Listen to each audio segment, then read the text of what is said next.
शरीरं सुरूपं तथा वा कलत्रं यशश्चारुचित्रं धनं मेरुतुल्यम्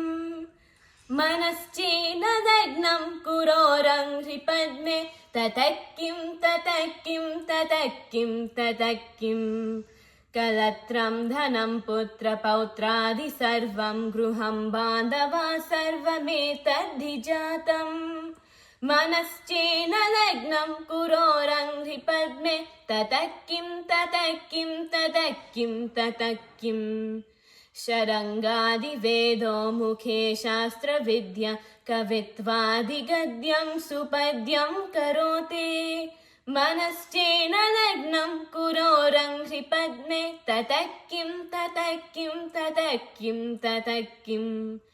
विदेशेषु मान्य स्वदेशेषु धन्य सदाचारवृत्तेषु मत्तो न चान्य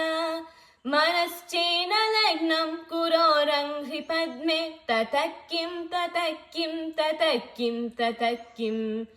क्षमामण्डले भूपभूपालवृन्दैः सदा सेवितं यस्य पादारविन्दम् मनश्चेन लग्नं कुरोरङ्घ्रिपद्मे ततः किं ततः किं ततः किं ततः किं यशो मे गतं दिक्षु दानप्रतापात् जगद्वस्तु सर्वं करे यत्प्रसादात् मनश्चेन लग्नं कुरोरङ्घ्रिपद्मे ततः किं ततः किं ततः किं ततः किं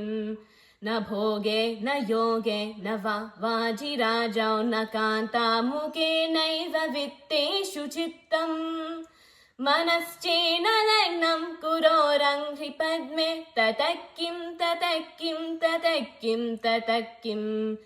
अरण्येन वा स्वस्य गेहेन कार्ये न देहे मनो वर्तते मे त्वनर्घ्ये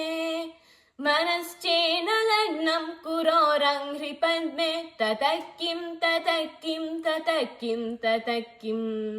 गुरोरष्टकं यः पठेत् पुण्यदेही यतिर्भूपतिर्ब्रह्मचारी च गेही